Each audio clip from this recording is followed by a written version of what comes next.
LLC to the AIM International Equity Fund with a price target of $28.20, an upside of 35%. Not only is the company a fundamentally sound business, but it represents an optimal point of entry for investors seeking exposure to the rapidly developing private sector in the Middle East. And now to my investment thesis. First, through accretive M&A, NMC has been able to build market-leading scale and expertise in the UAE, its strongest market. Having achieved market leadership, the firm has been focusing on maximizing synergies and integrating acquisitions. This trend is set to continue through 2020 and beyond as governments across the UAE roll out mandatory employer-funded health insurance and public-private partnerships to advance universal coverage and diversify economies away from relying on oil.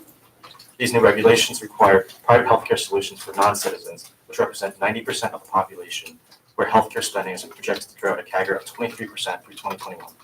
This presents an opportunity for NMC to reach previously underserved groups, institutionalize patient care, attract medical tourists to the area, and enhance revenue streams in the UAE. Next is regional expansion. Set for launch in 2020, NMC signed a joint venture last year with the Kingdom of Saudi Arabia's General Organization of Social Insurance, the chief governmental body for social insurance in Saudi Arabia. This joint venture will create a facility positioned as the second largest multi-specialty operator in the kingdom, which has triple the population size of the UAE and the highest rates of NCDs in the EMEA region. Success with the company's entry into Saudi Arabia opens the door for further penetration of the GCC, a drastically underserved market of over 55 million individuals, where 85% of patients are unsatisfied with their health care experience, according to EY. NMC's geographic expansion plans into other Middle East countries will accelerate the company's growth and boost valuation. And my final driver is the firm's adoption of an operational cluster approach.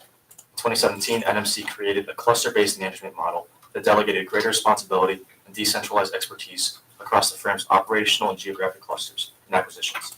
Since implementation, NMC has achieved organic revenue growth rates of over 15% year over year, as well as margin expansion, thanks to quicker and higher quality decision-making, more seamless integration of acquisitions, and synergy maximization. As the company continues greenfield expansion in the GCC, the firm's demonstrated ability to maintain growth without constraining management will create sustainable long-term value. And just briefly touching on valuation, I constructed a 5-year DCF using a terminal growth rate of 3.5% and a WACC of 7.59%. Additionally, I conducted relative valuation using price to earnings, enterprise multiple, and price to cash flows. A weighted average of the valuation methods produced an intrinsic value of $28.20, representing an upside of 35%. And now onto the company's risks.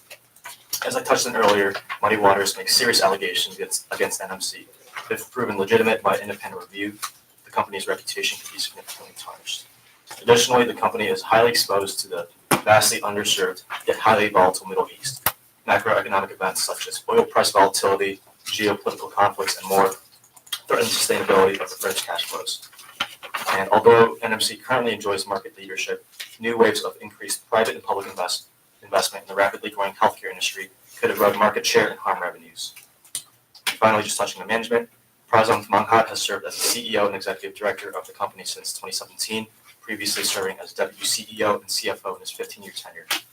Under his leadership, Mr. Manghat led the company's IPO in the United Kingdom, the first Middle Eastern company to go public on the London Stock Exchange. The company is chaired by its founder, Dr. B.R. Shetty, who brings nearly 50 years of experience in the healthcare business. And that concludes my presentation, and I will now open the floor to questions. All right, nice pacing. I'm going to ask the first question. And it's not like there's not many firsts left in the AIM program after 15 years. But this is the first time we've ever had a Middle Eastern stock presented. We've had some Israeli. This is the first one, so this is interesting. So thanks for doing that.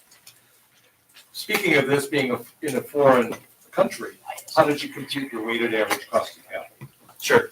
So I took an average of the United Kingdom, where the company is headquartered technically, as well as the region, and took an equity risk premium, used an average of those two, which was around 4 to 5%.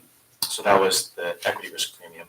I also took a look at the FTSE 100 10-year return for my long-term return for the capital asset pricing model, and that included that in my model.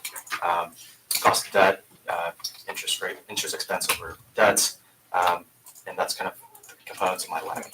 It seems like for a 4% country risk premium, that's a pretty low WACC, but then again, this company has a lot of debt. Did you look at the cost of debt? Yes, so it's actually quite low compared to private competitors in the region, according to JP Morgan. And the company's management actually sold a portion of their shares recently in order to pay down this debt. So 2020 will see a reduction of this debt level, so I don't really see it as a concern. Here we go, questions, okay. Yeah, I have questions on your valuation. Do you have world GDP growth numbers? Yep. So the World Economic Forum, which is currently hosting the Davos conference, projects 3.5% to 5% growth through 2025 in GDP. So Okay. that's kind of what informed my terminal growth rate. Okay, terminals into perpetuity though. So Right. you're claiming that they're gonna grow 33.5%, for the history of the world, it would take over the, as long 3.5%. as 3.5%. If you, so you're calling for world GDP growth of about 5% into perpetuity? So that's for the region. Additionally, the healthcare industry within that space is projected to grow at a CAGR of 6.6% through at least 2022, with healthcare spending by the government increasing at a rate of 23%. But if the world doesn't grow at that 5% rate, then the region will take over the world. And then also, if your company's growing at higher than the world, then you can't. I just think that's too high of Well, a the terminal world, growth rate. the world is, as an average, is going to be on average less than the region. The region is growing at a faster rate than the world around it. It's an emerging market, and I think that justifies my terminal growth. And then just the last thing, what multiples did you use for your multiple valuation? I use price to earnings, enterprise multiple. No, at what numbers? Oh, they're in the write-up, but my price. There's like different ones. They're in the valuation segment. You have the like EV/EBITDA 7.7, PE at 15.7. Is that what you use? Yeah, that's correct. Right, okay. Just to stick on the EV/EBITDA, why do you use 7.77 times and then 9.84 is in your box for 2019? Unless you use 2020, which is still 8.19. So I used last 12 months. The 2019 figure there is based on a pro forma. The company has only reported one half results of 2019 as of now, and I used guidance to project the rest of 2019. So that's discrepancy. If you use last 12 months, why is 2020 so high? Because that only includes the first half of 2019, the first half of 2019, the first half of 2018, versus the pro forma of all of 2019. So then back half of 2019 is going to be less revenue, less EBITDA? I don't believe so. Right, we won't do the computations here, we'll keep going, that's something you can address Yeah, afterwards. I'll follow up with you. And so, as this company is just one of the first Middle Eastern companies, you talk a little bit about like alleged fraud and your first risk. Can you just like paint a better picture for like how this company interacts with just like the political atmosphere in the Middle East and like how that might affect your company? Sure. So geopolitical risk is certainly a concern with regard to this company. However, the political environment's undergoing a dramatic change in the healthcare space. There's an increasing pressure from costs. There's demographic trends that are demanding increased superior healthcare treatment options, and the World Health Organization, WHO, is encouraging Middle Eastern governments to pursue privatization as a solution to these increasing healthcare demands. So, like from what you're saying, you seem like it's favorable Absolutely. Yeah. for your company. Well, good, thank you. All right, Joe, we're gonna take you and then Just on this muddy waters issue, they, first of all, they're making a case for governance being worse than expected, but the ESG score is A. Primarily, the issue of reverse factoring. I read the report and it seems very coincidental that the firm that they were reverse factoring also disappears when this thing shows up. So it's kind of like too coincidental. Yeah. And the last thing is just on the overstating of assets on the balance sheet. And here's a learning experience. Okay, just from my own personal experience is that this is a very, very, very good write-up, very well done. We had very few edits on it. I'm going to say, but is that why step in front of us is my comment. so I think you need to address elephant in the room, which is the muddy waters. Right. Yeah, so first, just to kind of, as a preface, the stock is currently trading at a discount, which I think is important to note. Additionally, I also read the report, and a lot of the claims made by Muddy Waters are based on assumptions of previous cases of fraud, mostly Chinese companies. With regard to the reverse factoring, and Muddy Waters alleges that the firm is understating their debt specifically related to lease liabilities. And JP Morgan conducted a review that confirmed the company's debt levels. As I mentioned earlier, NMC appointed former FBI Director Louis Freeh to review the company's financial statements and reporting standards. So I think that's a strong sign of confidence that I think that once the company goes over this hump, I think the company will focus on strengthening their governance structure and reviewing their reporting standards. So I think that the company will emerge stronger than ever. Edward will give you the last question, and Vince will get a chance to summarize, okay? I was wondering if you could, in your first driver, you say like home court advantage. I was just wondering if you could give a little more color on that, and then along with that, like what's the competitive atmosphere look like in Saudi Arabia specifically? So in the UAE, the biggest problem facing the healthcare industry needs is that there's a lack of multi-specialty treatment and comprehensive services. The industry in the UAE is highly fragmented, and NMC presents an opportunity to have both market-leading scale and expertise to provide inclusive, comprehensive solutions for patients. So that's kind of the advantage in UAE, and that also applies to Saudi Arabia as well, in which the market is highly fragmented. The firm's competitive advantage is that it serves 2.5 times the number of patients than its next competitor in the region. And with that economic moat, with its scale and army of 2,000 doctors, I think that the company should be well positioned. Okay, and then quick critique of 2 seconds in the valuation for the relative values, like your own numbers for EBITDA and PE rather than your peer averages. So in the future, Val's goal is to use your peer numbers. Okay. So. Take 10 seconds, summarize. So the company has achieved spectacular, tremendous growth in its 50-year history with consistent and steady marginal expansion, which I think is somewhat remarkable, especially in an emerging market like this. Today, the company faces exciting opportunities to expand coverage in the telemarket as well as in the region, and management has a proven record of being able to demonstrate growth. And underlying this whole thesis is, the company represents an optimal point of entry for the Middle East in the rapidly developing private sector. And under all this, the price is profoundly discounted, which I think would be an opportune moment to buy it. Good, nice to have. So that was an international healthcare company.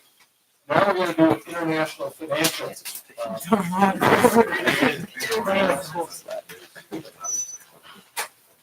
We'll go from the Middle East to South America, right, Eric?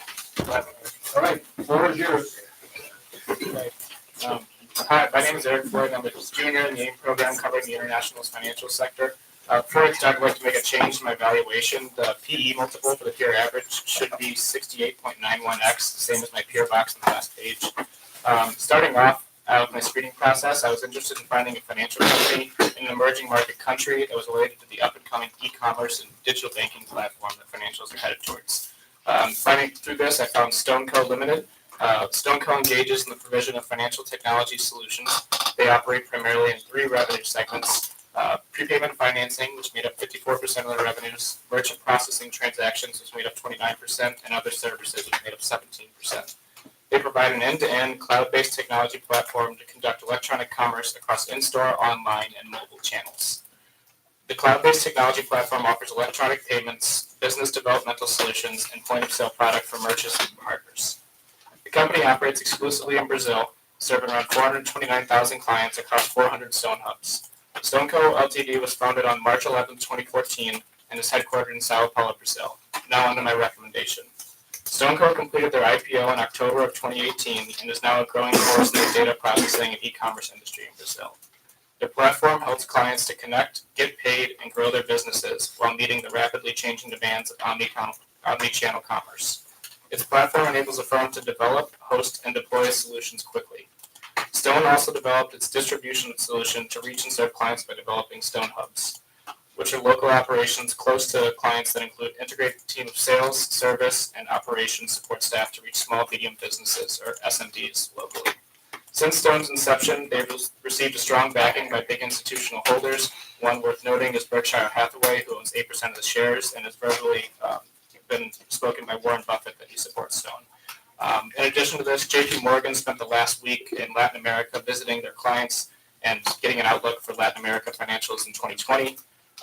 And through talking to investors and through talking to management, they found growing confidence in management and also better service records from customers and the peers of Stone Co. Since 2016, Stone has achieved a 4-year net revenue CAGR of 109%, an operating income CAGR of 285%, and currently has around 8% of the market share, with estimates to go towards 15% by the end of fiscal year 2020. As of quarter 3 of 2019, Stone has a year-over-year increase of 83% in clients. Moreover, their total payment volume, or TPV, went from $3.87 billion to 7.74 billion, representing a 50% increase for the year and a 62% increase in revenue to around 159 million. StoneCo's Acquiring Banking and Credit, or ABC platform, which will evolve their banking and credit solutions for clients, will incorporate big data and financing into the business model, leading to a stronger revenue model and higher margins. Due to StoneCo's ability to grow substantially in the Brazil SMB market, the innovation of Stone Hubs, and the joint venture of Grupo Global, a media and marketing specialist, and advancements in financial solutions through the ABC platform, it is recommended that StoneCo Ltd be added to the AIM Equity Fund with a price target of $55.23, representing a potential upside of 38.77%. Moving on to my first driver, which is the attractive opportunity in Brazil. Brazil is the 4th largest payment market in the world, with the industry receiving around 436 billion in total payment volume and a growing market of SMB payments, with the current number being around 8.8 million in the country. The opportunity arises in their growing electronic payments and credit market, which is currently made up around 170 million consumers. The average take rate between the countryside and the cities and where they operate is around 1.88% for Stone's products. And all this is reflected through their TPV industry for StoneCo, growing at a CAGR of 15% since 2016, and will continue to grow top-line revenue at about 30% through all 3 segments in the years coming. Now onto the ABC platform. Stone currently has over 27 billion in TPV for 2019, and they have grown their banking and credit wings to around 29,000 accounts and 13,400 clients, creating around 44 million in credit disbursements in 2019, with a fully integrated ABC platform getting released in Q1 of 2020. This is substantial in their market because if a merchant wants to have all the financial services, usually they have to get in touch with many times the banks and their incumbent players. But StoneCo is able to combine all the financial solutions into one single platform, giving them the ability to solve clients' needs in one phone call, answering the phone in less than 5 seconds with individual hubs, and solving the needs there, creating the economic moat that they possess through credit and integration.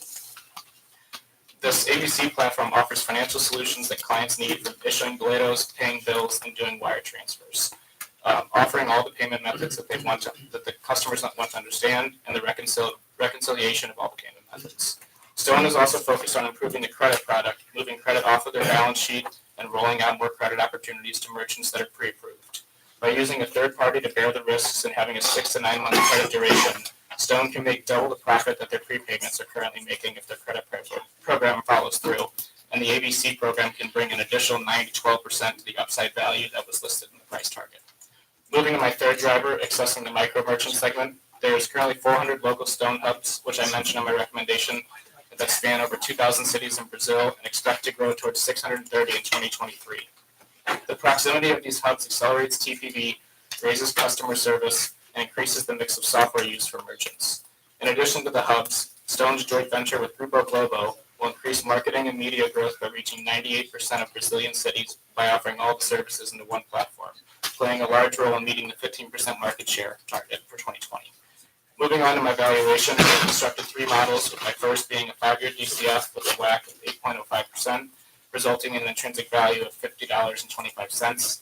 Secondly, I generated a PDE valuation with a multiple of 68.91 that resulted in a relative value of $64.07. Lastly, I calculated an EBITDA multiple with a multiple of 31.06, reaching a relative value of $86.52. By weighing the model's 80-10-10, a price target of 55.25 was reached, resulting in a 38.77% potential upside. In the essence of time, I will skip my risks and move to management. Touching on management, Diego Powell has been the CEO of StoneCo since 2017 and previously served as a partner at Pag Taxi, bringing his innovation experience to StoneCo and applying it to their business model. Augusto Lins is the president for StoneCo, and prior to joining StoneCo, he worked for ReadyCard SA, focusing in the provision of credit and debit card transactions in the SMB merchant industry. I'd now like to open the floor for All right, questions. I'm gonna start with the first question, similar to what we asked Vince. This is an international company, so talk us through your weighted average cost of capital and what you did for country risk adjustment. Yes, so the country risk premium was around 2.96%.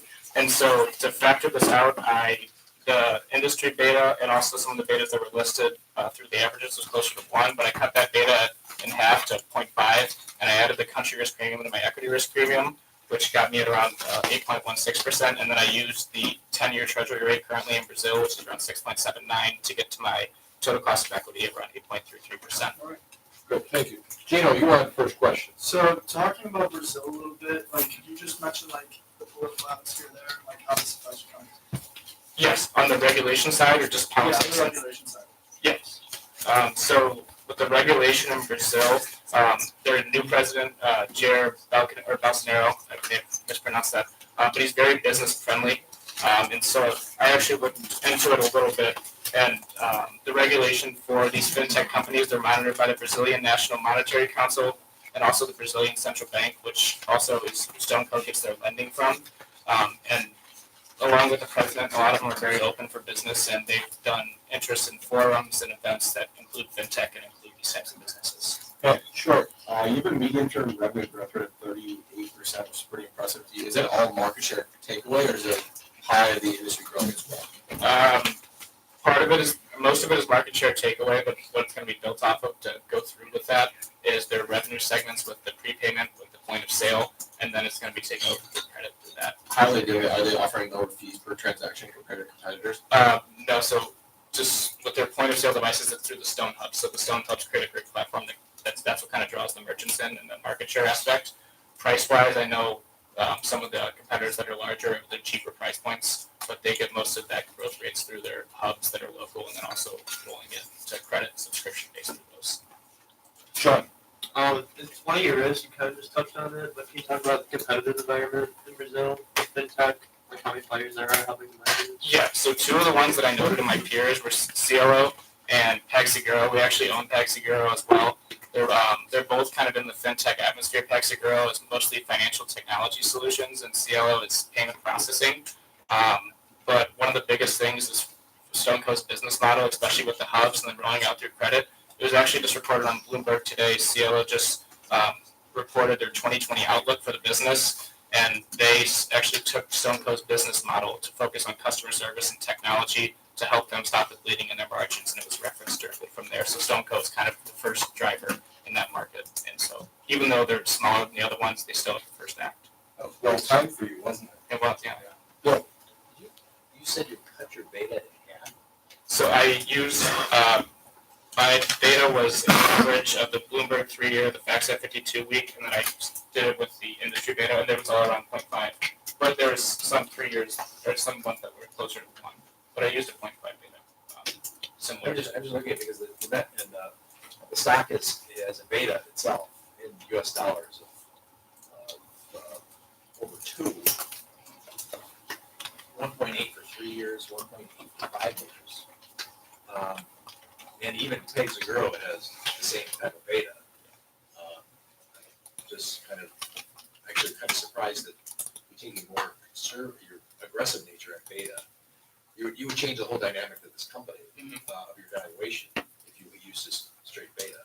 So did you do a sensitivity analysis and stress what could be a higher discount rate? With my WAC, I did, yes. And so that's also in my valuation. And what happens when you ran? I'd like to see what your beta, what your WAC would be if running With a higher beta. a. And so my thought process with that is helps at all was just kind of with adding the country risk premium. I wanted to play a more conservative route because also with some of the fintech data, it's a lot of momentum based. At least what I got from it, just with the industry and how they're growing at this rate. Because taking one and adds to the other, and you're trying to fit your valuation into a model that you think is. If I'm sitting as a portfolio manager, sitting as, heard that, I mean, when you said that, I'm like, whoa, stop. You made your valuation case. I think with the DCF model, and the dollar value case there, I agree with that. But your intrinsic value is problematic. So Eric, for your weekend write-up that you're gonna send to us, will you update us, address that, okay? okay, Yeah, just the sensitivity with that. All in there, I would like to see. Edward, Yeah, can you explain to me why you picked Wex and Adyen, if I'm saying that right, as competitors? Because if you take out those two companies with your PE and EBITDA, your PE goes from 68 to 30, so you're overvalued, and your EBITDA goes from 31 to 16, which means you're extremely overvalued. And neither of those companies do any business in Brazil. As far as I can see from here, please tell me if I'm wrong. So I'd just love to hear why these two companies are in here, because that's your entire valuation. no, you're right. So Wex is in the United States and Adyen is in the Netherlands, but they both focus on payment processing and like management or financial solutions. And so with StoneCo being a new company in 2018, I wanted to kind of get a good base of what the entire payment processing and fintech industry for that niche kind of looked like, and to see what they could grow at based off their models to get the entire industry average and not wait or take any out to give a deferred thing, to not say that they're overvalued, or even with some of them that are at a premium right now, to see what the premium would look like for StoneCo. I just wanted to follow up and clarify something about the competitive environment in Brazil.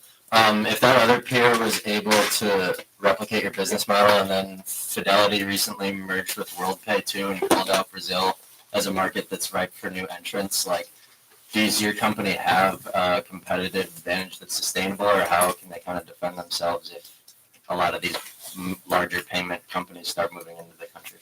Yes, I think on the forefront, there's two kind of advantages or moats that they have. One of them is the hubs, just having 400 of them around all of Brazil and the countryside and the cities. A lot of the other competitors don't have any or to that number, and just offering the full business development teams with sales, service, and operations, as well as just like the financial technology solutions, or even being able to go to a merchant in minutes and help with a problem if there's something like that there. That has not run net ads for adding merchants on, as well as keeping merchants.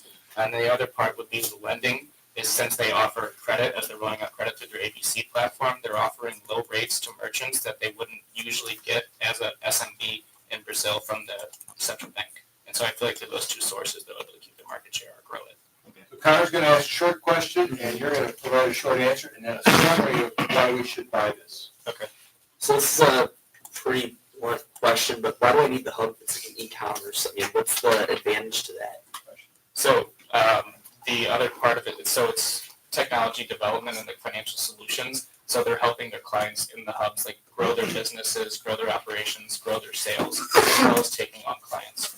And so if you're like a small business and you want to grow your business in certain aspects, then you don't have the credit opportunity for it, you don't have the right management or team to help you grow it. That's kind of the other aspect, and that's kind of where the other revenue comes into of my three primary revenue sources, if that clarifies. That makes sense. All right, 10-second summary. It's an up-and-coming data processing and fintech and payment processing that's going to grow through their ABC platform and have a unique market share and opportunity in the Brazilian area. All right, thank you, Eric.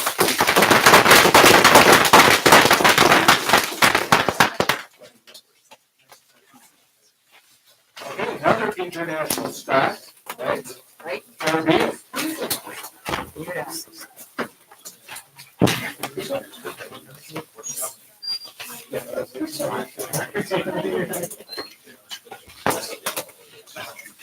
All right. Katie, got a pen club here? All right. No pressure. Good afternoon, everyone. Thank you for coming. My name is Katie Nozell, and I'm a junior in the AIM program covering international consumer staples. I wanted to begin by reviewing my screening process, in which I was initially overwhelmed by the amount of international consumer staple companies. I spent quite a bit of time researching and eventually narrowed my search to 4 companies, all of which I would have felt comfortable pitching today. With that being said, today I will be presenting Helen of Troy, ticker HELE, a leading global consumer products company. Helen of Troy manufactures and distributes personal care and household products through a highly diversified portfolio and array of well-recognized brands. The company operates 3 distinct business segments: health and home, which makes up over half of fiscal 19 revenue, housewares, and beauty. The United States generates the majority of revenues, while Europe, the Middle East, Africa, and other international companies drive the remaining revenues. The company was incorporated in El Paso, Texas in 1968 and relocated its headquarters to Hamilton, Bermuda in 1994. Moving on to my recommendation. Helen of Troy is not your typical company. The company has built brand empires that now dominate shelf space. Helen of Troy has demonstrated an ability to successfully position brands to maximize synergies through strategic acquisitions of Vicks, OXO, Hydro Flask, and more. These 3 leadership brand subsidiaries achieved first or second market share position in fiscal year 19 while belonging to vastly different product segments and industries, supporting management's success in integrating diverse offerings within the firm. Management's expertise in effectively identifying, integrating, and expanding 11 brands since fiscal year 03 has driven a net sales CAGR of just under 8%. Through their Vicks subsidiary and other trademark licensed brands like Honeywell and Febreze, Helen of Troy delivers products in the health and home segment, including thermometers, portable heaters, and insect control devices. In the houseware segment, the OXO and Hydro Flask subsidiaries offer various containers, baby care products, and electronics. Helen of Troy's Hot Tools subsidiary and their other trademark brands, including Revlon and Bedhead, sell wellness appliances, hair care, and beauty products via the beauty segment. After growing revenue steadily at a 3% CAGR over the past 5 years, the implementation of supply chain restructuring efficiencies, additional accretive acquisitions, and new product introductions will lead to an increased revenue CAGR of 6% between fiscal year 20 and 24. Similarly, diluted total EPS is projected to grow at a 5-year CAGR of 5.3%. In fiscal year 19, Walmart, Amazon, and Target accounted for 42% of the company's sales. With reliable and reoccurring cash flows from these strategic partnerships, Helen of Troy will maintain brand dominance. Overall, with a proven management team that has transformed struggling brands into growth manufacturers while leveraging cross-level synergies, it is recommended that Helen of Troy be added to the AIM International Fund with a price target of $227.68, representing a 24.3% upside. I would like to veer away from the traditional pitch structure to now discuss my management, because Helen of Troy's success is largely dependent on management's precise assimilation of each acquired brand. Mr. Julian Minnenberg was appointed CEO in January of fiscal 14. He served as CEO and president of Kaz Incorporated for the 4 years before joining Helen of Troy. For the 15 years prior, Mr. Minnenberg oversaw all of Procter & Gamble's business in the Central American region. In 2017, he was awarded All-American Executive Team Best Mid-Cap CEO of Consumer Products. Mr. Minnenberg and the rest of the management team have extensive experience in global brand building, management, and leading multinational organizations. Transitioning now to my first driver. In fiscal year 15, Helen of Troy introduced a 10-year transformational strategy aimed to heighten core sales growth. By strengthening business performance across all segments through core investments and strategic disciplined M&A, Phase 1 of the transformational strategy was properly executed and completed by fiscal year 19. As a result, revenue grew 6% alongside incremental acquisitions, triggering a 5.5% CAGR of operating income and a 12.4% CAGR of EPS. Phase 2 was launched as of fiscal year 20 and will drive active progress over the next 5 years in regard to long-term objectives, including improved organic sales growth, margin expansion, and effective capital deployment. The core business is projected to grow 3.5%, expanding gross margins by 30 basis points and thus spark annual EPS growth above 8%. During Phase 2, the company eagerly intends to further acquire accretive brands while introducing their existing leadership brands to markets outside the U.S. by accelerating shared services excellence. Management strategy in executing Phase 1 delivers a positive outlook for Phase 2. Secondly, a leadership brand is defined as a brand that has achieved first or second market share position. Helen of Troy has acquired 7 leadership brands and continues to prioritize this effort, most recently in the beauty segment. This past December, Helen of Troy acquired Drybar for $225 million, which is forecasted to accelerate revenues by $66 million and contribute 0.6% to organic growth by fiscal 20. Drybar specializes in innovative hair blowouts, solely carrying private label in each of their salons, unlike competitors who sell other retail products alongside their private label. Drybar has more than doubled in size over the course of the past 3 years, proving their expertise in product launches, marketing, and international growth. Large retailers such as Macy's, Nordstrom, Sephora, and Ulta are Drybar's most recognizable customers, which will expand Helen of Troy's customer base, pushing gross margins over 42% in fiscal 20. By maintaining a debt-to-equity ratio slightly under 40% and a free cash flow to total debt ratio of 53%, the company is well positioned to further acquire accretive brands in the foreseeable future. Thirdly, Helen of Troy has increased their investment in technological advancements by 28% to drive online sales since fiscal year 14. Helen of Troy plans to invest further in digital investments during the upcoming phase 2, increasing online sales by 25% year over year as of fiscal year 20. For my valuation, I constructed 3 models. One was a 5-year DCF with a WACC of 7.03% that resulted in an intrinsic value of $201. Second, I calculated an EV to sales with a multiple of 3.81 times that resulted in a price target of $220. And lastly, a PE valuation with a multiple of 35.58 times, generating an intrinsic value of $239. By weighing the 3 models, 20 DCF, 20 EV to sales, and 60 PE, a price target of $227.68 was reached, resulting in an upside of 24.3%. In the interest of time, I'll skip my risks and open up the floor to questions. Right. I'll stay consistent with my questions. What did you do with your weighted average cost of capital? Absolutely. So to choose my perpetuity growth rate, and I guess my risk-free rate, I based it off of the GDP growth in the United States on average, which is going to be 2%. Although they are an international company, almost 80% of their revenues happen in the United States, with only 20% happening elsewhere. Similarly, used a beta of 0.81, which was consistent with both Bloomberg and FactSet, and then cost of debt of 2.2%, multiplied that by 6.6%, 93.4% equity weight. Debt weight was 6.6%, and cost of equity was 7.4. My WACC was a little bit less than what Bloomberg had projected. They had about 7.1, and mine was 7.03%. Okay, good. Gino, is this going to be friendly fire? Is this going to be a softball? In 2018, you, in your top outs, it's just 0 for EPS. Was it negative? And can you just talk about what happened in 2018 and why it was negative? And then I just have a quick follow-up. Yes, absolutely. So earnings were negative in 2018, and that is twofold. So firstly, they divested nutritional supplements in December of 2017. It was their 4th segment across their company. Now they only have the remaining 3. But alongside that, they were able to sell all of their according subsidiaries, one of which was Healthy Directions. This was pretty significant in terms of income loss. Just to give you a little color in terms of discontinued operations, in fiscal 17, before the divestiture, we discontinued operations were 0.3% of total rev. When they made the divestiture, it was 6% of total rev, and then they were able to recover pretty significantly in fiscal 19 with only 0.4% of discontinued ops. So now I guess this is a better opportunity for them to hone in on the remaining 3 segments and really create synergies between them. And then this is 2 parts. Secondly, in 2018, they announced a restructuring plan called Project Refuel. This was essentially tailored to the beauty segment, but does go across all segments. And it is supposed to realign and streamline the supply chain structure. It's also projected to add about $10 million to profits by fiscal year 20 is completed. And then just as a quick follow-up, in your top outs with your operating income for 2021, you have it decreasing. Can you just talk about what you're modeling in there?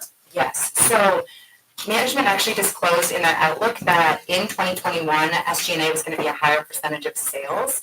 With that being said, in the past, historically, a 3-year moving average looks usually about 58.5%. So I took a conservative approach and increased it 50 basis points to 59% for 21. Although you can't see the rest of my model there, up until 2024, it then does start to taper out as of 2022. So that's just based, their reason for increasing SG&A expenses to create synergies between their new acquisitions.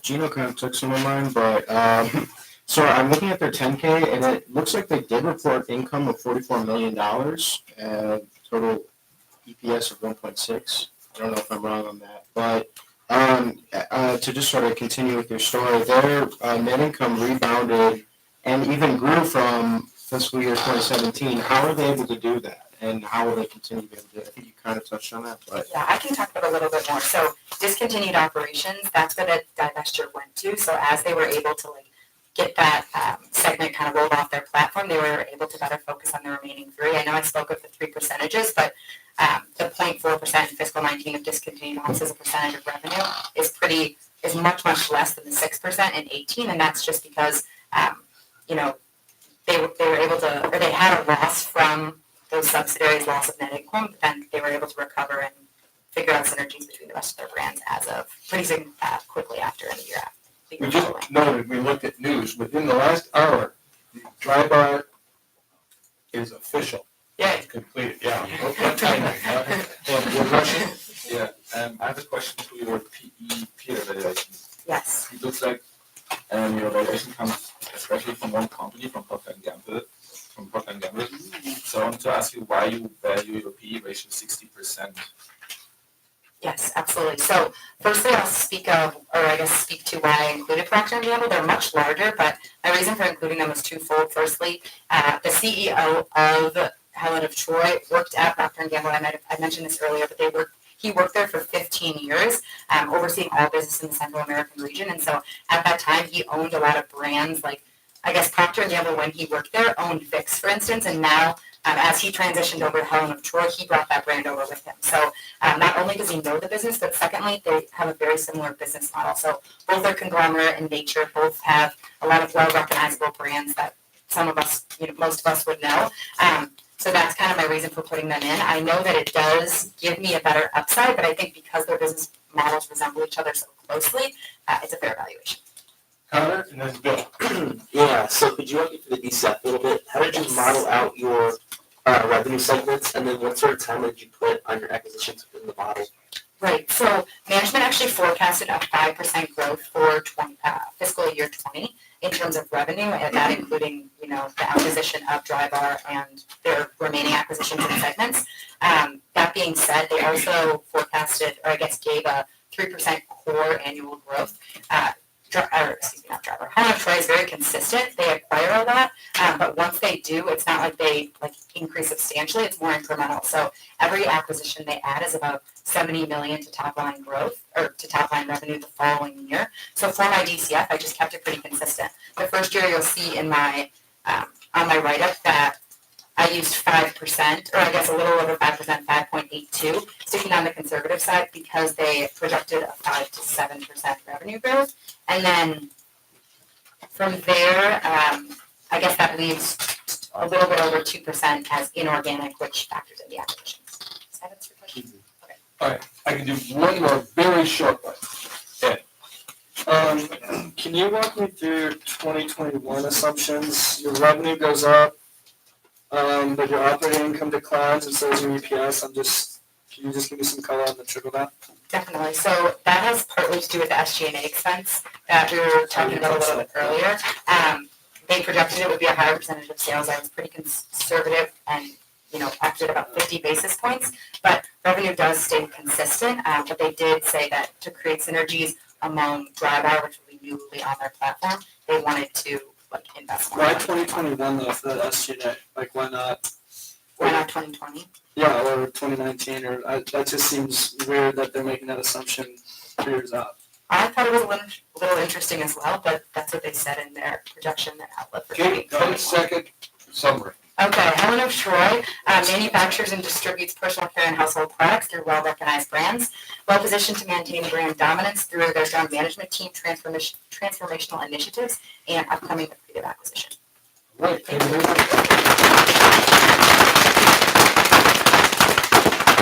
All right, Mia, another big international day, 4 international stocks. This would be a healthcare.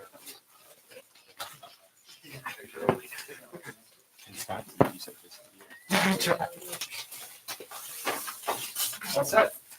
Good afternoon, everyone. My name is Mia Albion, and I am a junior in the AIM program covering international healthcare. Today I will be pitching Horizon Therapeutics, ticker HCMP. And my apologies for my voice today. I woke up with kind of a bad cold. But before I get started, I would like to make a correction to my upper box.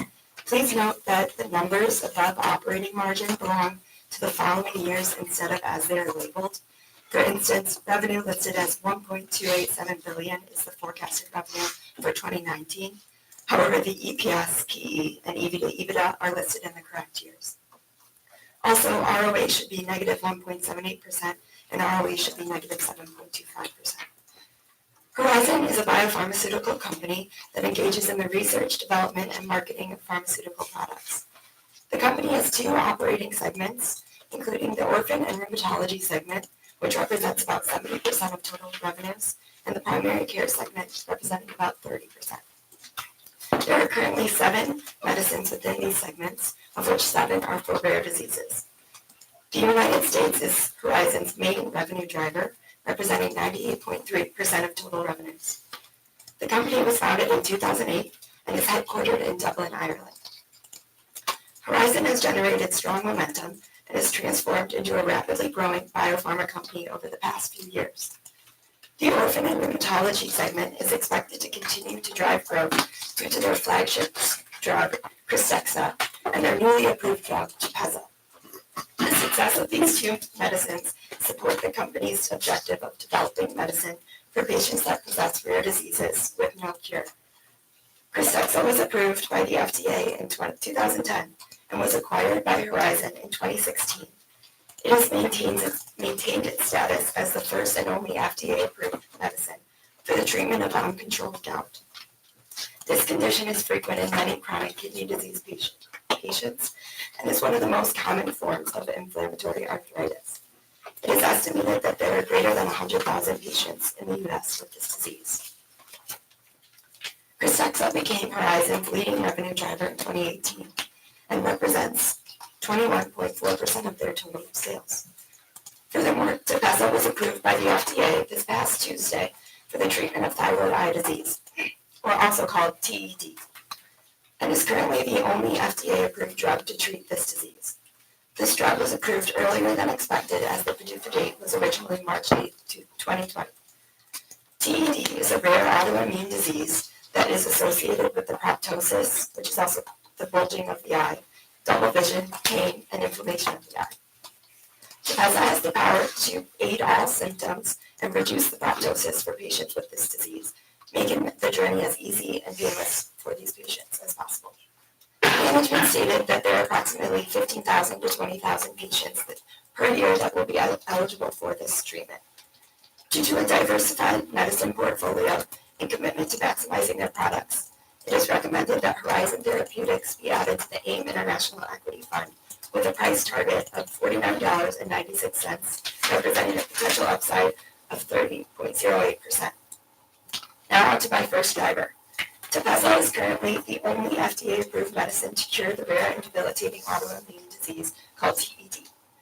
Steroids can be used to subdue the symptoms of the disease. However, it does not reduce any of the proptosis.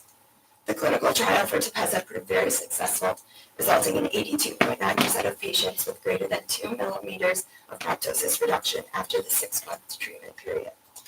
All secondary endpoints were also met, including a decrease in the double vision associated with TED patients. Horizon announced that it will initiate an exploratory study in patients with diffuse cutaneous scleroderma later this year, and an FDA panel suggested that there could be potential benefits beyond TED. Management estimates about $1 billion in peak sales. Horizon now has the exclusivity of being the only company with an FDA-approved therapy for TED, and this is a huge milestone for management, as this approval will drive revenue momentum in 2020 and potential synergies for new drugs in the future. My second driver is the expansion of Horizon's drug, Krystexxa, which has been helping patients with uncontrolled gout for nearly a decade. In October 2019, a survey indicated that 44% of rheumatologists are significantly more comfortable with the risk-benefit profile of Krystexxa, and 28% are moderately more comfortable. Krystexxa's commercial team doubled in 2018, which has led to an increase in promotional efforts and exposure of this drug to nephrology, which will hopefully expose Krystexxa to more patients with kidney disease. The MIRROR study began in June 2019 and has evaluated the co-administration of Krystexxa and methotrexate. Results Results from the study have shown that 79% of patients achieved a complete response, compared to the 42% that did during the initial trial. Additionally, the PROTECT study began in 2019 to expose KRYSTEXXA to kidney transplant patients. Kidney transplant patients are almost 10 times more likely to have gout compared to the general population.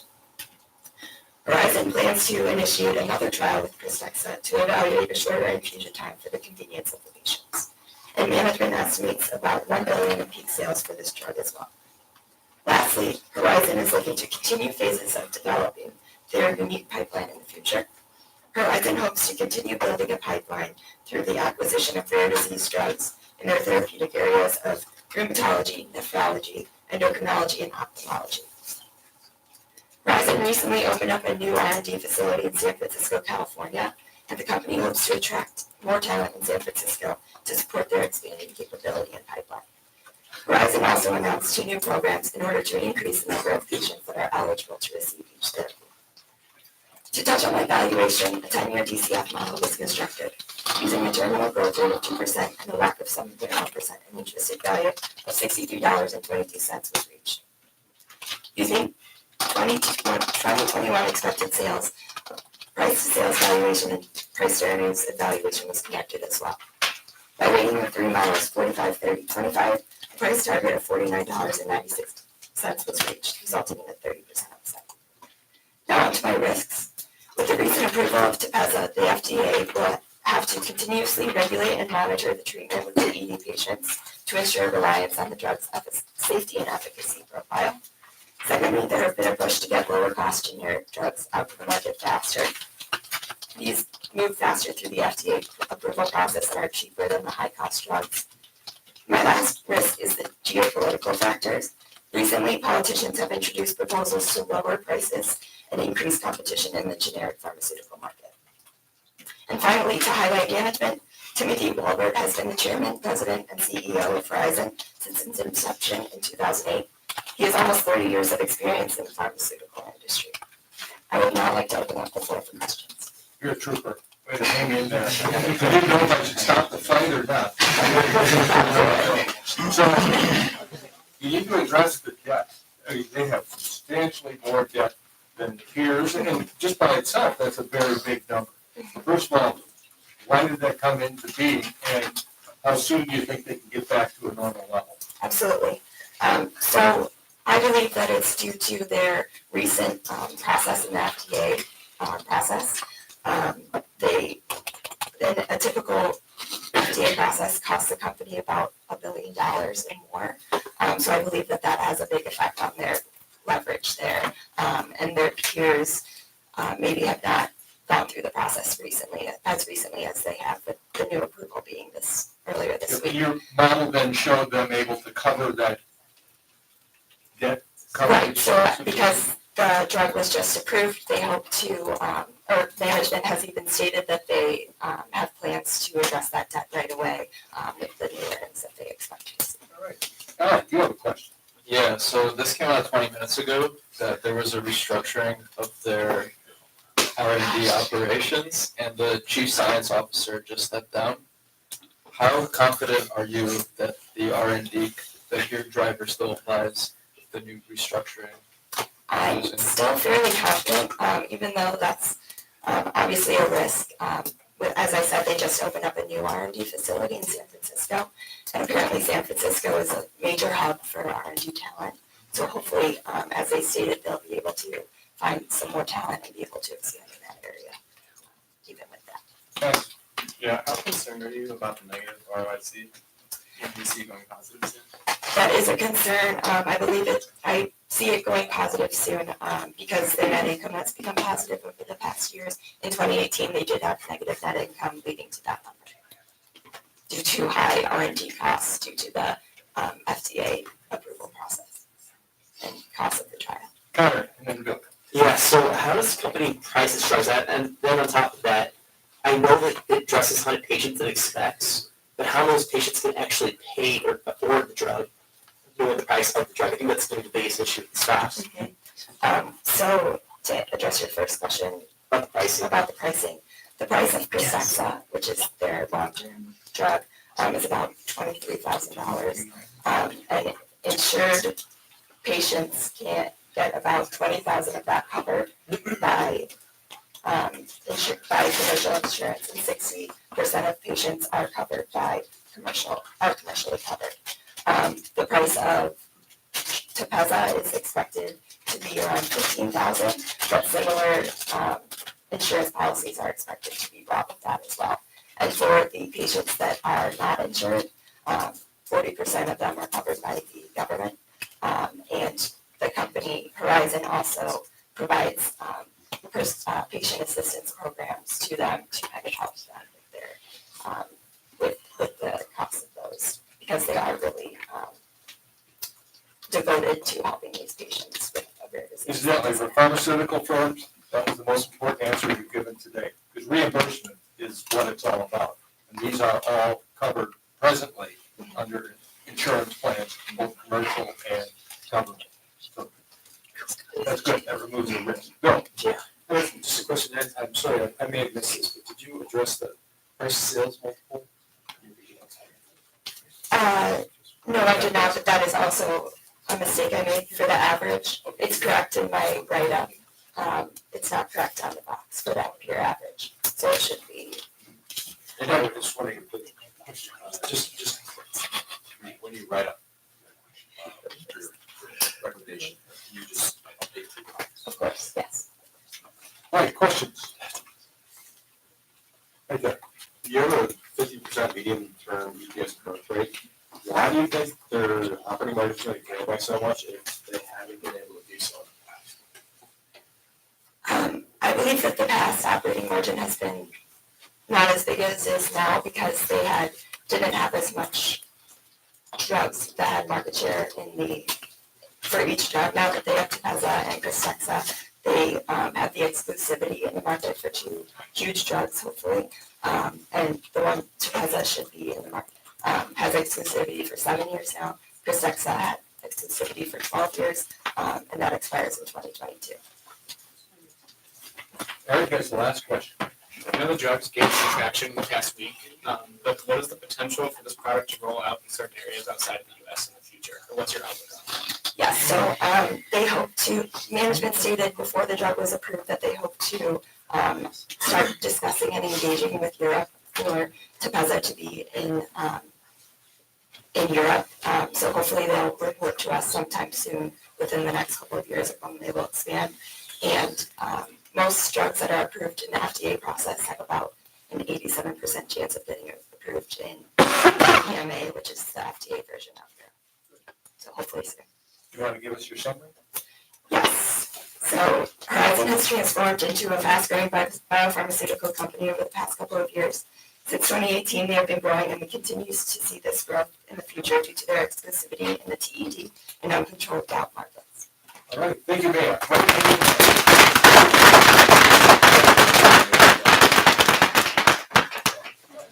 Back to the USA, Tommy, huh? Ain't helping it. I should have said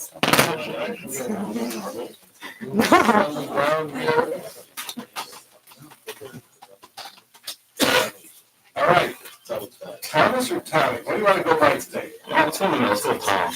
Tom Martinez. I mean, you kind of cut off my intro. But... Go ahead. No, please. That's right. Good afternoon, everyone. Hi, Mom. Hi, Dad. As Dr. Krause just said, my name is Tommy Martinez, and I am a junior in the AIM program, and I cover the domestic financial sector. Today, I will be pitching Green Dot Corporation, ticker symbol GDOT. Green Dot is one of those companies you're likely to see in action at some point in your day, but because its name isn't on the front of the product, you typically wouldn't know it's there. Green Dot has built its brand as the world's largest prepaid debit card provider, offering debit cards to those who wanted them but didn't have access to a bank account or wasn't old enough to operate their own account. Since those days, Green Dot has evolved into a fintech company specializing in cash and payment processing services, offering their APIs or application programming interface to partner companies, allowing non-financial companies to give their customers cashback incentives to continue using their products and to use debit card and credit card accounts. In total, Green Dot and their BaaS, or Banking as a Service platform, allows for their customers to obtain branded cards, cash solutions, payment processing, payroll services, and tax preparation. In order to move forward in my pitch, this is quite a complicated company, and I think that it's important for you all to understand just how Green Dot makes its money. Through its card revenues and fees segment, or which accounts for 45% of its revenue, those fees come from opening new card fees, monthly maintenance fees, and ATM fees. For cash transfer processing revenues, which account for 23% of its revenue, they earn fees when consumers purchase and use a money pack, money card, or fund their cards through a point of sale swipe reload transaction in a retail store. And finally, there's their interchange revenue, which accounts for 29% of their revenue, where fees are paid out by a merchant's bank whenever a consumer makes a purchase using a Green Dot brand card. These fees are paid out according to rates set by both MasterCard and Visa. Now on to my recommendation. As I previously mentioned, Green Dot recently began its foray into the fintech space through small acquisitions that drastically changed the shape of its operations. It placed a massive amount of resources and continued to innovate itself and the services that it provides and looks to provide into the future. With a focus on releasing new products that will appeal to new demographics and address its and it seeks to expand its total addressable market. To date, its systems have been recognized and utilized by American juggernauts such as Apple, Goldman Sachs, Uber, Intuit, and Walmart. And has announced its plans to unveil new corporate partnerships in early to mid-2020. And what I believe is driving these partnerships and truly sets Green Dot apart from other fintechs that offer similar services is the existence of true bank account functionality at its back end as a result of its wholly owned bank charter. The bank account functionality allows funds in Green Dot accounts to accrue interest and be invested, eliminating the need for partners to sign contracts that require to allocate part of its share of revenues to Green Dot, and instead gives Green Dot access to otherwise non-existent interest incomes and potential investment gains, or obviously with investing losses. Green Dot is also able to offer customer support and regulatory guidance, something that other fintech companies typically lack. The future of Green Dot's BaaS platform and the introduction of its new unlimited debit card and savings card account is the reason that I recommend Green Dot be added to the AIM Small Cap Equity Fund at a price target of $41.34, representing 56.6% upside. I'm going to skip over my investment thesis, as I assume you've already read it, and I kind of touched upon it in my recommendation, and we'll talk about my valuation. I constructed a 5-year DCF model using a terminal growth rate of 1% and a WACC of 6.84%, resulting in an intrinsic value of $36.52. I also conducted a sensitivity analysis on the growth rate ranging from 0 to 2%, as well as the WACC ranging from 5 to 11.2%, resulting in a range of $87 to $9.94. Another sensitivity analysis was made in the year 5 cash flow to account for any mistakes that I may have made in my calculations, along with a range of the 0 to 2.5% growth rate, resulting in a range of $62.10 to $25.52. Additionally, I used an EV/EBITDA multiple as well as P/E multiple, resulting in a $73.35 and $47.87 intrinsic value, respectively. By weighting these three models, 80-10-10, price target of $41.34 was reached, resulting in 56.6% upside, and Dot does not pay a dividend. Now for my risks. Dual retirement. Management at Green Dot has been a little bit of a whirlwind for me lately. CEO and the founder, Steve Strite, as well as CFO Mark Shifke, both retired from the firm in December 2019. Strite left as a promise to his family to retire after 20 years with the company, and Shifke offered no explanation, but seeing as it was a retirement and not moving on to another venture, I don't see that as particularly an issue.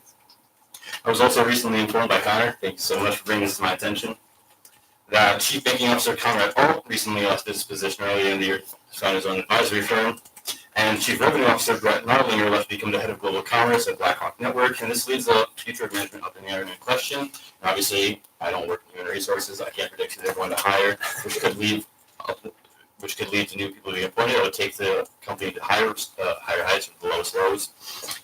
And then as for cost of growth, simply put, the cost of development and marketing for BaaS 3.0, which was around $60 million over the past year, has been detrimental for its EBITDA, and I expect the same to be put into for BaaS 4.0, which should put Green Dot in a possibly tight spot financially in regards to 2020 EBITDA and possibly seeing costs carry over into the early quarters of 2021. In regards to fintech competition, it's no secret that fintech is huge, booming industry with private acquisitions such as Visa's acquisition of Plaid, the backbone of Venmo, becoming more and more common.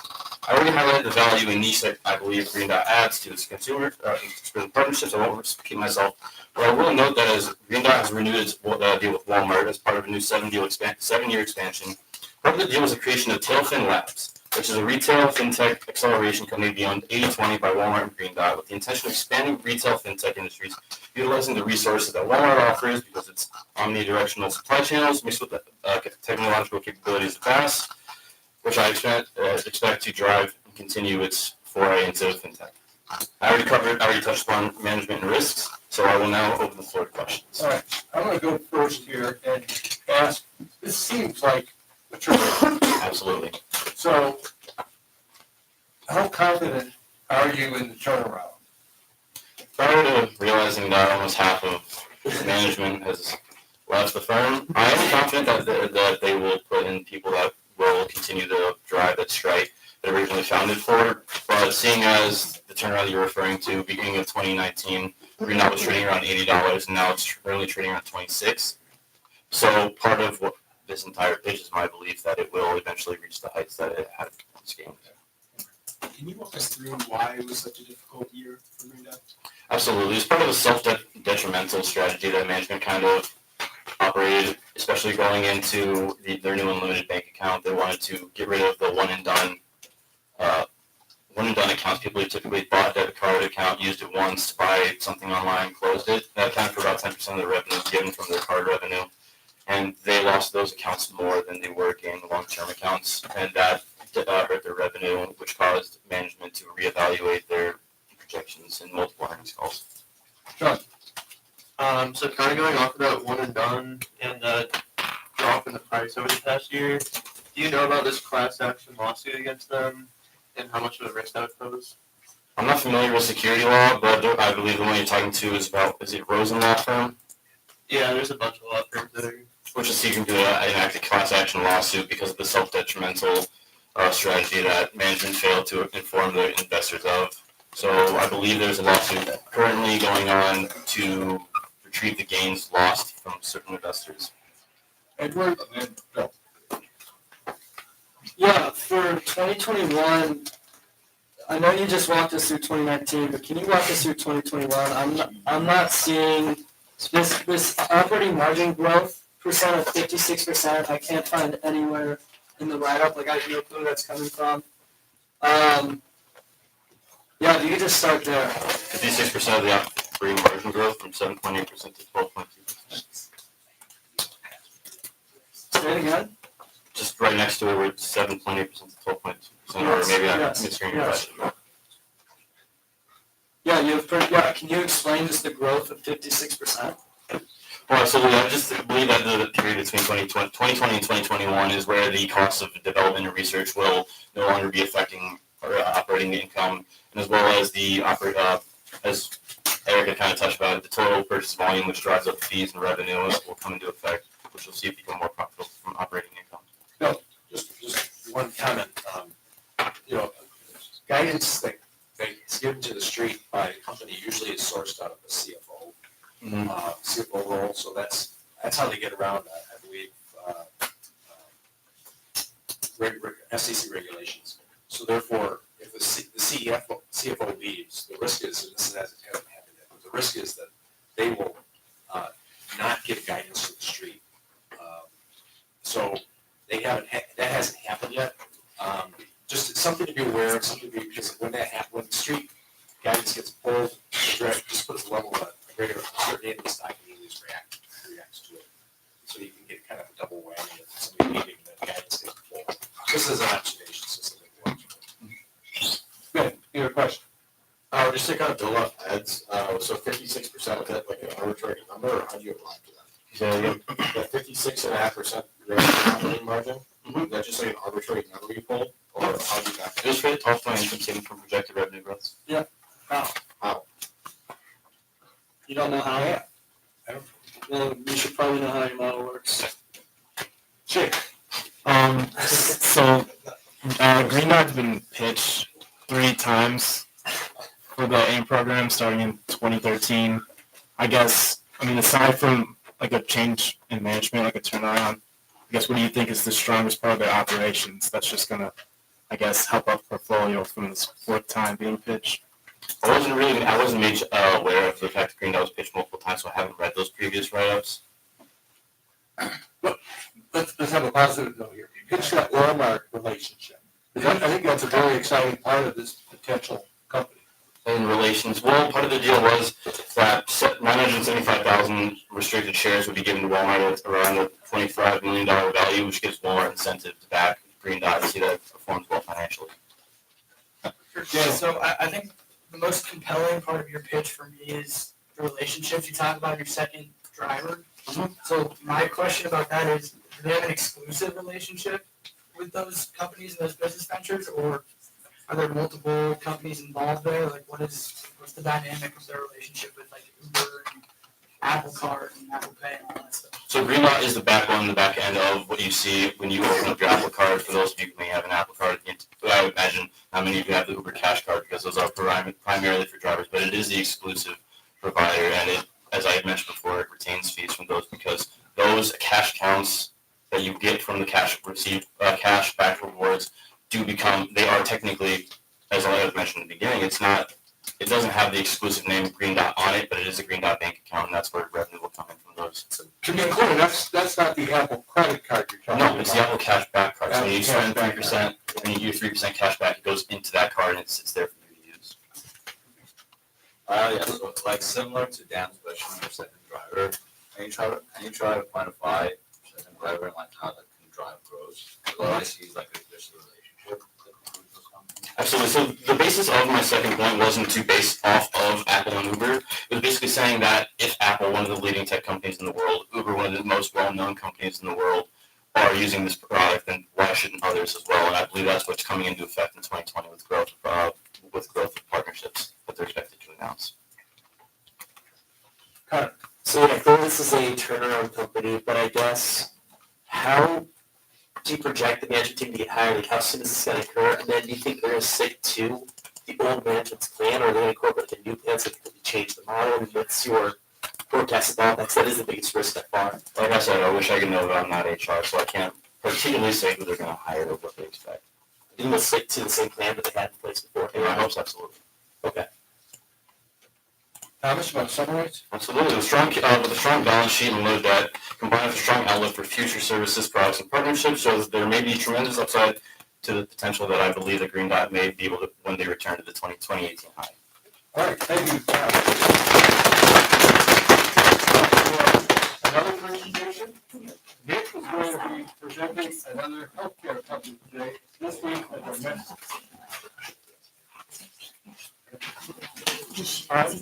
Good afternoon. My name is Nick Shakowski. I'm a junior in the AIM program covering domestic healthcare. Today I will be pitching Biotelemetry, Inc., ticker BEAT. Biotelemetry is a leading provider of remote medical technology and monitoring, specializing in the detection and monitoring of cardiac arrhythmias and heart rhythm disorders. Biotelemetry operates in two product segments: healthcare, which comprised 85% of 2018 revenue, and research, which comprised 15% of 2018 revenue. The healthcare segment includes various products focused on the monitoring and detection of heart rhythm disorders, which includes new software that allows physicians to remotely monitor all of the connected devices within a single platform. The other segment, research, provides central lab services for clinical trials ranging from cardiac monitoring imaging services, and data management in drug and medical device trials. Biotelemetry is the inventor of mobile cardiac outpatient therapy and has over 30,000 referring physicians across the United States, which refer and monitor over 1 million patients per year utilizing the company's platform. Biotelemetry operates 5 monitoring facilities across the U.S. within its holding company structure and derives nearly all of its revenue from within the United States. Biotelemetry was founded in 1994 under the name CardioNet and is headquartered in Malvern, Pennsylvania. Now on to my recommendation. Biotelemetry has been publicly traded since 2008, but restructured into the current holding company format in 2013. Since then, Biotelemetry has experienced a 6-year sales CAGR of 20.65% as a result of management's continuous effort to diversify and strengthen the product portfolio. This growth has allowed Beat to become the leading cardiac monitoring company in the U.S.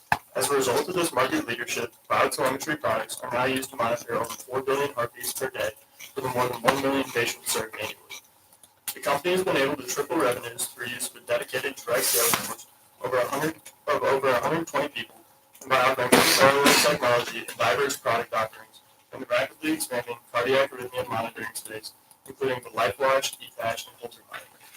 The company has also seen massive growth in the research side of the business, made possible by leveraging the company's expertise in cardiac monitoring in the cardiac monitoring market at a CAGR of over 15% since the 2016 acquisition of Virtual Scalpels. Currently, the FDA and other regulatory bodies have stringent standards for new drug safety and efficacy, which creates a large market opportunity within the pharmacovigilance market. This segment also allows for the cross-sale of Beats devices, specifically the e-patch, as an important component in new cardiac studies. Due to the company's market leadership in the cardiac monitoring space, the company's robust product offerings, as well as the opportunity for rapid growth and synergistic opportunities in the research segment, it is recommended that biotelemetry be added to the AIM Equity Fund with a price target of $65.01, representing over 24% upside. Now on to my drivers. My first driver is favorable demographic trends. Atrial fibrillation, or AFib, is the most common form of cardiac arrhythmia and is a serious condition that, if left untreated, can lead to an increased risk of stroke and heart failure. While AFib occurs in just 2% of people younger than age 65, AFib is present in 9% of the population age 65. In 2017, the percentage of the U.S. population older than age 65 was only 16%, but by 2030, this number is expected to jump to over 20%. As a result, AFib incidence is expected to grow from 6.1 million cases to 12.1 million by 2030. This increase in market size will favor biotelemetry as it currently has a market share in NEPCAT of over 74%, representing a market opportunity that is expected to double by the end of the decade. My second driver is the Geneva Health acquisition. In January 2019, biotelemetry acquired Geneva Healthcare, a cardiac monitoring service, offering a software and service-based solution for $65 million. This was intriguing because Geneva's software allows biotelemetry to offer an integrated cloud-based platform from which physicians can monitor patients' various cardiac monitoring devices within a single platform. This also allows Deep to offer a software-as-a-service model with robust margins and consistent growth that also further insulates the company from competition.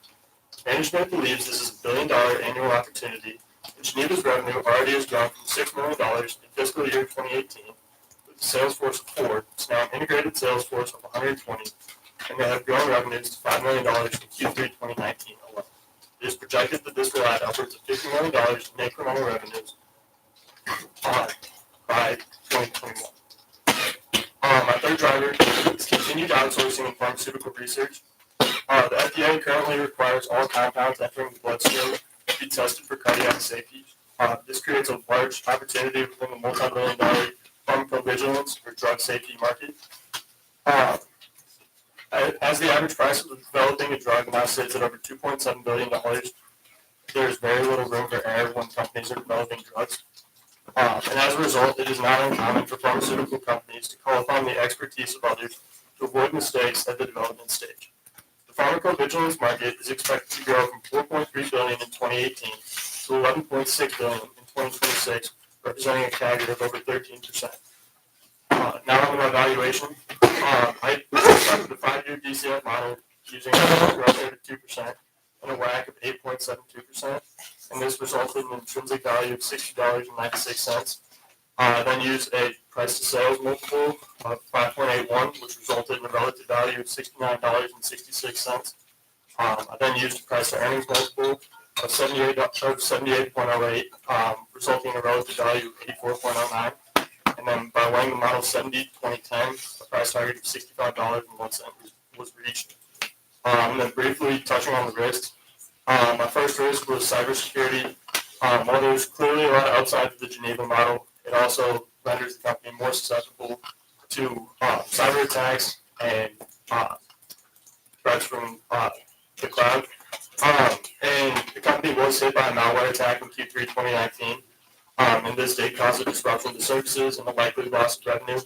However, the incident was contained and was resolved with no loss or transfer of client data. And then my second risk is Medicare reimbursement rates. In the healthcare segment, services are billed to government and commercial payers using CPT codes that determine the rate of reimbursement for the service. Any rate reductions in this segment can have a materially negative effect on financial performance. And then on to management. Joseph Keller has been the president and CEO of biotelemetry since joining the company in 2010. Prior to arriving at biotelemetry, Mr. Capper served as president and CEO of Home Diagnostics, a developer of diabetes management products. I will now take any questions. Right, I think it's important to focus on the reimbursement. Just like we said with Mia, the healthcare segment getting paid is important. You list as a risk that rates could change. Yeah. So right now, the service is being, right? Has there been any erosion of that in the past that you know of? Yeah, so that was negative, or it went down in 2017 and 2019. But in 2016, it was actually adjusted upwards. In 2020, it was staying flat with the 2019 numbers. And it's important to note that within the healthcare segment, that had about a 3% like drawdown on revenues. So volume growth was still 12%, 13% in the MCAT Multi space, or in the MCAT and EPAT space. But because of the reimbursement, it was about 3% less. So the Geneva Health acquisition, I get it. I think that's a great service that is offered. Is that reimbursed? Or is that, I mean, or is that just an additional reason why physicians would prescribe this? Yeah, so as far as I can tell, that would be like a separate service that they'd be offering to cardiologists and to physicians, so it wouldn't be as much of a risk tied to the Medicare CPT rates, because it would be a separate expense. All right, Edward. Can you give some color on just this stock chart and just why it's deteriorated so aggressively this year? Yeah, absolutely. So you'll see that, like, judging by their revenue and sales growth in 2019, it slowed down a little bit as a result, in part due to the CPT codes. But I think it's important to note that there's a big dichotomy between Biotelemetry, the company, and Biotelemetry, the stock. The company's had 29 straight quarters of revenue growth, and this year will be their 6th straight year of EBITDA growth, where they've had a 40% CAGR in EBITDA. So there's really no, like, they're still growing very quickly, just slowing down a little bit. And then also they had announced a partnership with Apple in 2017, where they're going to assist in like the monitoring and a heart study with over 400,000 patients. And that really drove up the price of the stock just because of the Apple partnership. Yeah, what I was just asking, what I want to ask is, in your first driver, you talk about how the numbers are gonna look in a decade and whatever, but you created a 550 CF, so I want to ask how you modeled it in, or how you only modeled it in for the... Yeah, so the cardiac monitoring space is supposed to grow at about 8 to 9%, as a result, in large part due to the population trends. But a lot of that is because people are going away from traditional Holter and event monitors, which are very short-sighted and are pretty ineffective at detecting AFib because the symptoms don't always show up consistently and can take a couple of days to show up. And that's really where the MCAT and the ePatch, which are Biotelemetry's main products, really shine, because they have 2-week and month-long spans where they can detect when arrhythmias show up. And it also allows for patients to note any symptoms that they may have. And so that's why I have their growth a little bit higher than that 8 to 9%. And then that's why I only did 5 years. I just thought it'd be really hard to model out past that. So I just focused on the next 5. So I was looking at what patents protect your product, and the main patent that seems to affect MCAT OS, CardioNet, C5, the monitor, and Fusion all expire in April of 2021, and then you have revenues increasing in that year. Can you talk about how they're going to make up for that? Yeah. So as I mentioned, they record data on 4 billion heartbeats per day. So that's a lot of data that they can use to project, use to predict, and to monitor going forward. So they have a data storage that no one else has that they can compare it to, as well as the Geneva acquisition. That's going to add a lot to growth already. I mean, it's going to go up about 4x from revenue last year. Next year is projected to double again. So it's growing rapidly, and that'll increase the revenue significantly. But yeah, I mean, the patents, they mentioned that in a lot of their investor calls, and I've seen that in a lot of sell-side reports. They really think it's going to have that negative of an effect on performance. Yeah, so I noticed that the stock price really did, but I think it's because they never really got an agreement with Apple. And so I think, given that the price dropped so dramatically, I think it's really reliant upon monetizing its data collection, right, and its healthcare applications by working with a partner. And so I'm wondering, what type of customers does it have, and then are we looking to maybe partner with someone else now that the Apple thing hasn't really completed the deal? The Apple thing's still going. They're monitoring over 400,000 patients. And basically what would happen is the Apple Watch would be a screening tool. And then if you showed up with an increased risk, they would refer you to a cardiologist. But that's primarily who BioTelemetry works with, is with cardiologists who can prescribe their products to monitor and really see the effects of AFib or what's causing it. That's primarily who they're getting the revenues from, is the cardiologists and the physicians who are prescribing their products, and then also in the future we'll be using the Geneva platform.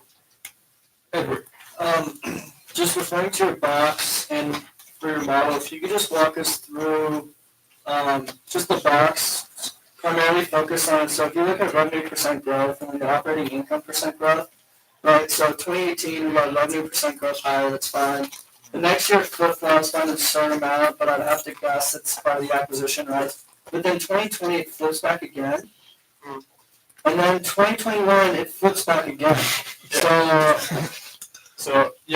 I can talk on that a little bit. The 2018 operating growth was a lot lower because in 2017 they acquired a massive quantity of Apple Watch, and a lot of those expenses related to the acquisition and acquiring the company were incurred in 2018.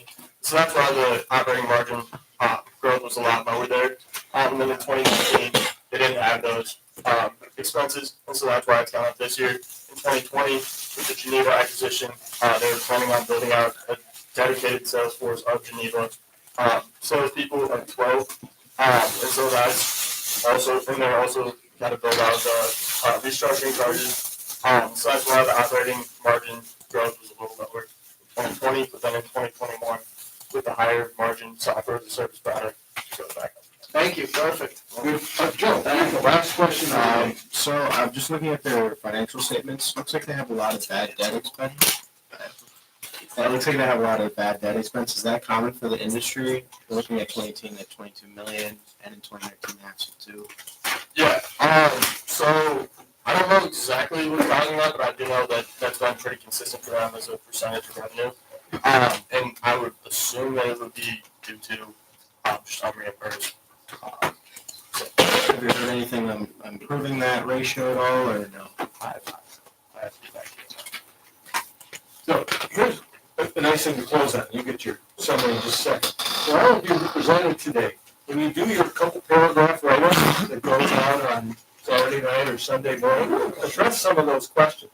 Like in the instance here, you probably need to get some closure on that data question.